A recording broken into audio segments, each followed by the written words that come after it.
Hey everyone, and welcome to the Salt Goblin channel. I'm gonna try to keep this video as short and concise as I can, so I'll get right into it. And my apologies for my weird fake voice. I'm not that good at the YouTuber intonation stuff and reading text with energy. The footage playing on the screen is of my friend and I playing co-op as sped up. I'm not sure yet, depending on the editing, maybe 2 or 5 times faster. This video is not an explanation of game mechanics. There are already other creators covering this very well on YouTube. At the moment, on the Steam store, 4 main tags for this game are Early Access, Online Co-op, Adventure, and Survival.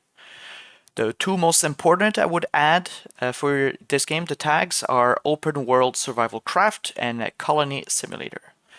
I became aware of ASKA only about a week ago, and it seems like it's exactly the kind of game I've been looking for years now. A sort of Valheim with NPCs who can do the gathering for you. And so I decided to try the demo, both solo and with a friend. I didn't know that the demo was only on Steam for a limited time, but I still managed to log in about 15 hours total before it was removed. This was one failed solo run, where my village got wiped on day 6, one full 10 days or 10-hour demo, maybe 10 or 12 days, I'm not sure, and 2 or 3 hours playing co-op with a friend. So here are my thoughts after limited play for a demo of a game in early access. Oh, and before I get into the pros and cons, I want to say that I'm planning to buy this game on release. Of course, depending on the price tag. I wasn't sure about buying the game while I was playing solo, but seeing as my friend got instantly hooked when we played co-op, I am now invested. I've actually been itching to play more, and it's a good thing that the game is unavailable for a few more weeks as I have shit to do in real life. There is also Soul Mask in early access at the same time. I haven't tried it yet, but I feel like Soul Mask has an emphasis on base building, while ASKA is more about building a whole village. There's not that much building customization. To me, playing ASKA felt like I was actually playing Age of Empires, but from the ground, not from the skies. Okay, the pros in no particular order. I'm just reading my shitty notes from when I was playing my second playthrough. The pros. There is a double inventory. You have one area in your backpack reserved for seeds and Jolten Blood, those blue rocks that let you recruit villagers. The other area is for your resources. I don't know why, but I like the fact that there is a bit of automated sorting like this. Another pro. Breaking down resources is actually fun. When you cut trees, you only get sticks and bark and that sort of thing, but when you upgrade your tools, you can cut down bigger trees. You'll get long sticks, which you can carry on your shoulder, or break down again back into sticks or bark. You can even, after that, start cutting bigger trees, which give you logs. These logs can also be carried back to your base or wherever you need them. They're actually a kind of resource that you need to build the bigger buildings. Or you can cut them down in long sticks, and those long sticks can be cut down again into smaller sticks, bark, firewood, all that stuff. This system is fun and immersive and lets you technically carry more resources, because if your bag is already full of sticks and bark, you can just grab a log on your shoulder and bring it back to your village, where you can unload your bag and then cut down the log into more resources. A little con about the harvesting though is that the yield from the wood feels too small sometimes, but I think that those yields improve with your harvesting skills, because I was getting a lot of berries and rope near the end of after 10 days, more than 1 or 2. Another pro regarding trees is that there is no tree falling damage. It was very immersive in Valheim to see trolls getting injured by the trees they destroyed, but it was also annoying to have your structures damaged or destroyed, or yourself even just outright killed by falling trees in Valheim. So I'm happy that there's no actual damage from falling trees in ASKA. Couple of pros left. It's great that you can complete tasks at the same time with an NPC or a friend. You can cut trees at the same time, the same tree. You can harvest the same resources at the same time.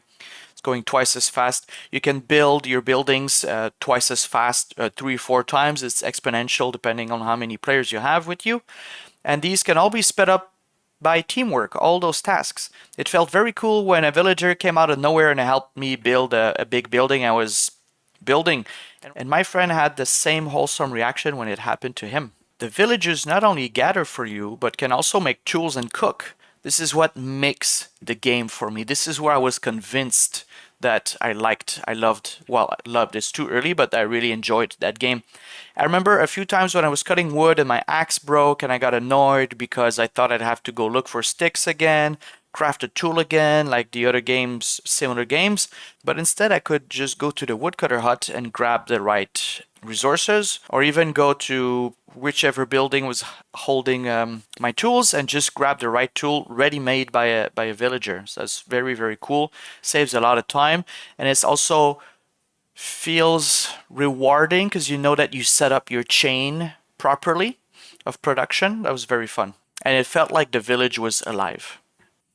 I also set some areas to be flattened for buildings and roads, and it was so cool to see the villagers do that boring, repetitive work for me. What a relief. The co-op was very satisfying, and it makes me wonder if I wouldn't want to play solo after the speed that you can do things in co-op. But I'd probably still play it solo if my friends are not around. I think we accomplished more in 3 days co-op than 6 days solo, but actually also at that time I knew kind of what we needed early. But it was very rewarding to play with a friend. Okay, moving on to the cons. Sometimes the game feels very slow, especially solo.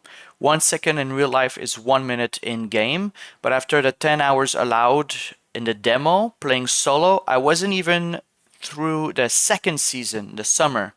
Let's say I played 20 hours only for my village to die in the first winter, or even imagine 40 hours in and you don't go through the second winter. I'm not sure I'd play another session, at least for a while, anyways. And that leaves a sour taste, right? Because you've invested so much only to lose that progress. For me, it's not that fun to it feels like time wasted. Maybe the game should let us have different save files, like one for each season, so you don't lose your entire progress if something happens. You could load back to maybe the beginning of the last winter, the beginning of the last summer, something like that. So maybe you can correct yourself or save 10, 20 hours of play and but still progress further out into the game.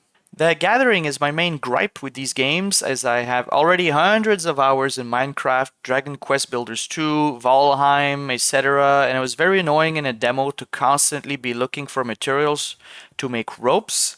I think it was fiber, but farming was unavailable in the demo. But looking through the buildings, I saw that we could grow the plant needed for fiber to make ropes. So that should make gathering less of a hindrance when you have all the resources available. The constant hunger and thirst managing got old after a while, especially without farming available, as my villagers were very inept at finding food, either by gathering, hunting, or fishing. That and the fact that you need to feed more and more people is a very hard balance to meet. I hope the game releases with some adjustable settings for this, so if it's not your sort of thing, you can make it easier for yourself.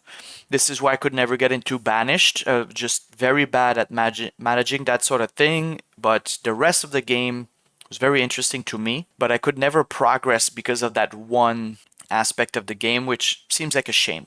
More things related to villagers. On my first playthrough, my village got wiped out by 2 skeletons on day 6, I believe.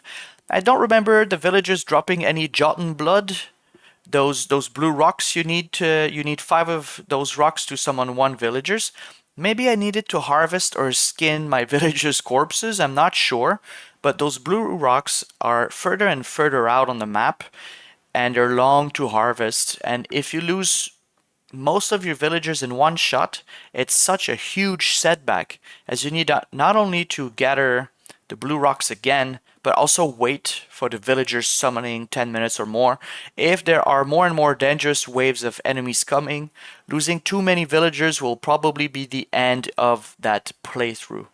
Maybe probably if they're responsible for your food intake, your food gathering, your food accumulation too, it could be the end of that playthrough for you. What I'm trying to say is that maybe the villagers could drop back their Jotun blood, their blue rocks, once they die. Not necessarily 5, but at least some of it, because it's such a setback, and just waiting 10 minutes for them. So that's just maybe some thoughts for the devs. During my first playthrough, I thought sleeping was annoying and the only way to recover health, and it's so slow, but it's actually not that bad. If you sleep for a few seconds, you get energized. You can use a villager's hut when they're not in there, and you can also regain health by eating garlic. So that sleeping con was removed from my list. More on health, another con, the splinters are so annoying. You pretty much lose health when you work. I hope in a full game we can craft something like gloves for protection and maybe craft bandages or grow healing herbs for faster healing because playing co-op, I don't know why co-op was very punishing for that. By day 3, I was at 50% health just from not even from fighting, just from gathering and splinters. And I couldn't find any garlic. And so I wasn't about to, spend 20 minutes just watching my guy sleep. So hopefully in the full game there's more alternatives for that. Well, those were my notes from the early access demo. I'll probably go check out Soul Mask soon so I can compare these two games. At this time, though, I think ASKA will need to have a cheaper price point compared with Soul Mask if they want to compete with their cousin, who already has a head start and a unique setting. A lot of people are saying ASKA just feels like a copy of Valheim just because of the Viking setting. I can see the comparison, but ASKA is very much its own game. So thanks for watching, everyone. If you have any questions, leave them in the comments. There's a link to my stream in the description below. I stream 1 or 2 times a week, usually on Thursdays. If you want to support the channel, you know what to do. A little like does wonders. Thanks again, Goblins. See ya at the tribe meeting.